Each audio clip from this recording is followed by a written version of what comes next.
तो चलिए ब्रेक के बाद एक बार फिर से आपका स्वागत है। दिल्ली पुलिस ने श्रद्धा हत्याकांड का 6 महीने बाद खुलासा कर दिया है।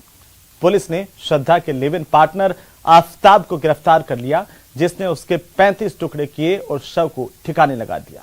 खास रिपोर्ट देखिए।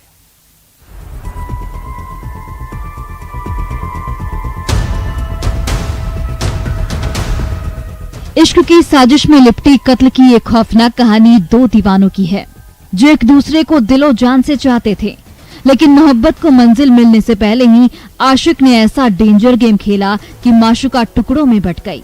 वो भी एक दो नहीं, 35 टुकड़ों। जी हाँ, सही सुना आपने, 35 टुकड़ों में। 6 महीने बाद दिल्ली पुलिस ने लिव इन रिलेशनशिप की खूनी हिट स्टोरी का पर्दाफाश कर दिया और कातिल आशिक को गिरफ्तार कर हाथों में हथकड़ी पहना दी। हमारे दिल्ली पुलिस के संज्ञान में ये मामला तब आया जब मुंबई पुलिस हमारे पास मिसिंग रिपोर्ट लेकर आई कि कोई लड़की मिसिंग है। उसके फादर ने मुंबई पुलिस को अप्रोच किया है मिसिंग रिपोर्ट के लिए। जब बताया गया तो हमने लीगल कार्रवाई शुरू करी। इसमें जो निकल के आया कि किसी लड़के के साथ ये रहती थी किसी फ्लैट में, तो हमने फिर अपना सर्वेलेंस लगा के उस लड़के को पकड़ा।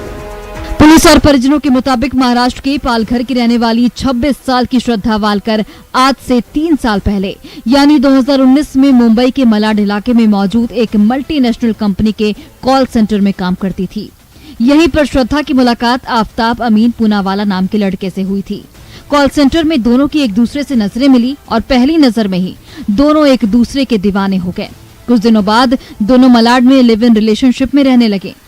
श्रद्धा वालकर नाम की लड़की अपने पिताजी विकास वालकर के साथ में संस्कृति बिल्डिंग जीजे कॉलेज के नज़दीक बसे में रहती थी। 2019 में वो मलाड के इधर जो कॉल सेंटर वहाँ पे जॉब करती थी। मीन टाइम उसका आफताब पूनावाला जो दीवानमान रहता है उससे उसका फ्रेंडशिप हुआ था। बाद में उनका अफेयर हो गया तो उन्होंने पिताजी को बोला अक्टूबर 19 में कि वह मेरा ये आफताब से मेरा दोस्ती है, मेरा फ्रेंडशिप है और मुझे। श्रद्धा के घर वालों ने विरोध किया तो तंग आकर मार्च 2022 में वो अपने आशिक आफताब के साथ दिल्ली के महरौली के छतरपुर आकर शिफ्ट हो गई। इसी बीच श्रद्धा के गांव के दोस्त ने श्रद्धा के पिता को फोन किया और बताया कि मई महीने से श्रद्धा का फोन बंद आ रहा है।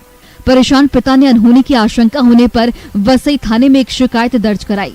बेटी को ढूंढते ढूंढते वो 8 नवंबर को सीधे छतरपुर स्थित फ्लैट में आ गए, जहां बेटी श्रद्धा किराए पर अपने आशिक फरेबी आफताब के साथ रहती थी। वहां पर ताला बंद पाया, जिसके बाद श्रद्धा के पिता ने महरौली थाने पहुंचकर बेटी की गुमशुदगी की शिकायत की। शिकायत के बाद पुलिस मामले की तफ्तीश में जुट गई। आफताब के मोबाइल को सर्विलांस पर डाल दिया गया। जैसे ही लीड मिली, पुलिस की टीम मौके पर पहुंच गई और जल्लाद आफताब को दबोच लिया। आफताब की गिरफ्तारी के बाद पुलिस ने उससे सख्ती से पूछताछ शुरू की और सन्न करने वाला सच सामने आया, जिसे जानने के बाद पुलिस वाले के भी होश फाख्ता हो गए। वो सच क्या है, ये सुनिए। दोनों के दोनों मुंबई के रहने वाले हैं, वहीं वेस्ट वसई एरिया के रहने वाले हैं। और साथ ही साथ ये था कि दोनों के दोनों भी मई फर्स्ट वीक और अप्रैल लास्ट वीक के बीच में कभी यहाँ पे दिल्ली आए थे और आके साथ में रहने लगे थे। जब लड़के ने लड़की का गला दबा दिया पूरा, फिर उसने बॉडी डिस्पोज करने के लिए जब बॉडी कट करी पीसेस में, तो स्टोर करने के लिए उस फ्रिज का यूज किया।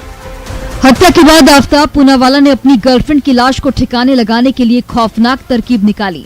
उसने लाश को कई टुकड़ों में घर की चारदीवारी के अंदर काटा। श्रद्धा को 35 टुकड़ों में काटा। उसके बाद शैतान आफताब बाजार गया और मार्केट से 300 लीटर का फ्रिज खरीद कर लाया, जिसमें उसने अपनी महबूबा की लाश के टुकड़ों को रख दिया ताकि बदबू न आए।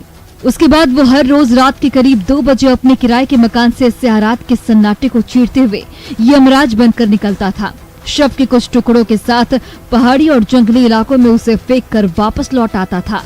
तकरीबन 18 दिनों तक लाश के टुकड़ों को पहाड़ी और जंगली इलाकों में फेंकता रहा, लेकिन मामला सामने आने के बाद उसकी सारी चालाकी धरी की धरी रह गई और 5 महीने बाद पुलिस ने उसे उसके घर से दबोच लिया।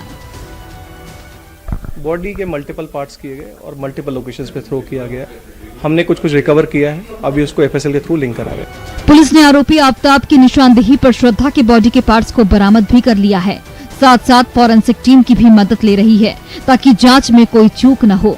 न्यूज़ 18 के लिए मुंबई से अमित राय के साथ दिल्ली से शंकर आनंद की रिपोर्ट। इसी के साथ ही बुलेटिन फिलहाल